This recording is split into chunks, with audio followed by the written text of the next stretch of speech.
Hi there, I'm Toby Allen. I'm a writer and mental health advocate, and I'm also one half of the BARROW Podcast, which is a show I do with Mum, where we have discussions about all sorts of things: divorce, dysfunctional families, and mental illness, and our experiences with all of these while we attempt to write a memoir together. I've been doing a little series on what I've been loosely calling access trauma. I've said it before and I'll say it again. I think that, the words trauma, victim, etc. are a little bit inflated at times, the way we talk about family and social and cultural and issues to do with mental health as well. That being said, certainly access arrangements do have an effect on people, and in my life, it's something that I've come back to reflect on. And just another disclaimer, I'm not a mental health professional, medical professional. This is just kind of an advocacy and writing space. I'm just working with ideas. These are my reflections based on lived experiences, and they're not intended to, hurt anybody.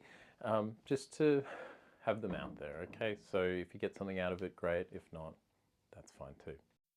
One of the issues I've been thinking about lately is the notion of step families generally, but also that step families can also be quite forced. Again, people have positive experiences with these things. Some people have really negative ones. I'm just talking generally about areas of life that, we might want to consider.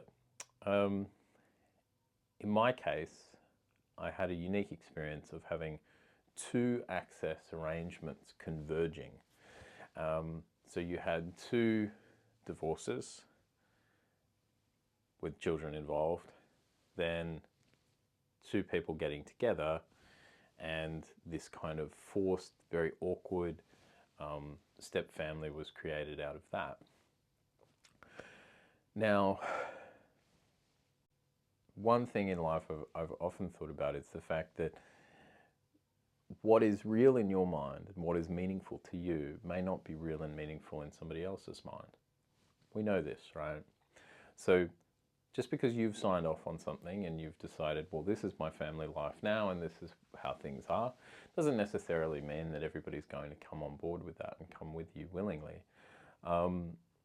I'm always interested in people who have experiences of step families and step siblings, and whether they embrace those siblings and have relationships with them, or if they absolutely do not.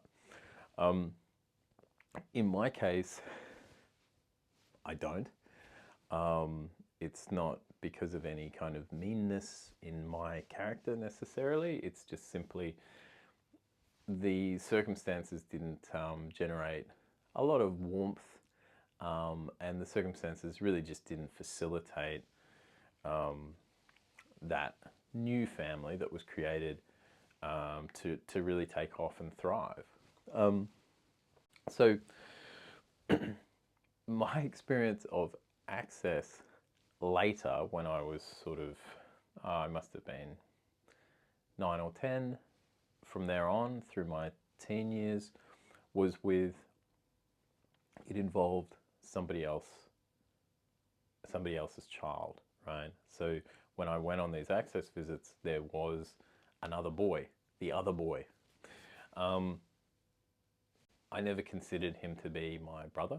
I never considered him to be any kind of sibling to me. I never considered him to be a step sibling, a step brother. It was never couched in those terms. It was never presented to me in those terms, actually, which is partly why I never thought of it that way. In fact, it wasn't until I was in my mid to late 20s that I started reflecting on this and thought, oh, that's funny. I think if I'd thought about it that way, or if anyone had called it that, I did have a step brother for a time. But no, that was never, those terms weren't used in my case. And I never really thought of it that way. I thought of it as me going on access with my father, My father's in a relationship with someone, that someone has a child. That's it.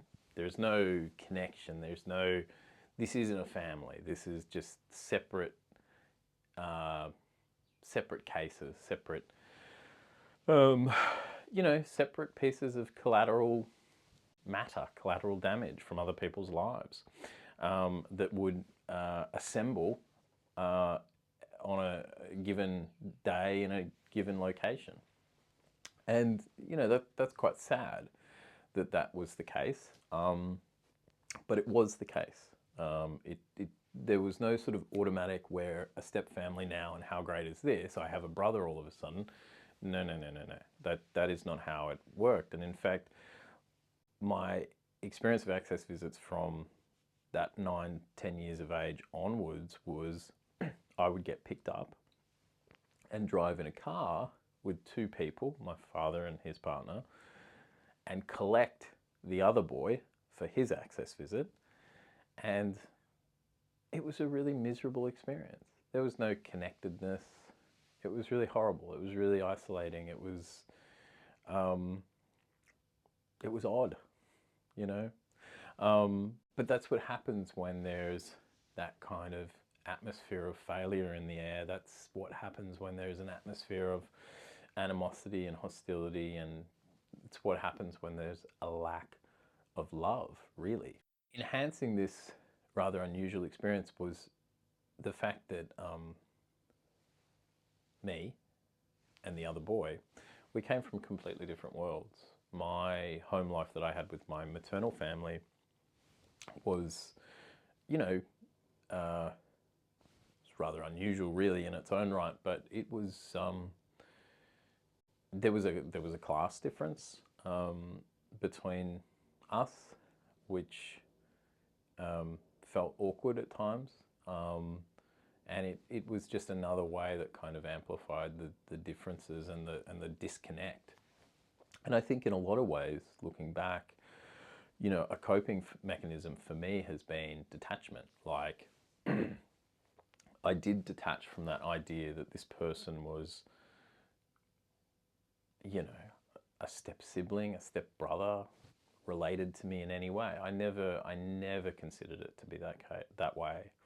I really just saw that other boy as someone else's kid that I had to spend time with. He was a nice kid to me. I want to make that clear. But mentally, I wasn't integrating with him, and we weren't integrating with each other. In fact, I never knew his address. I didn't know where he lived when he wasn't with me. I never met his other parent, the one who was not my father's partner, his other biological parent. I never had his mobile phone number, any way to communicate with him.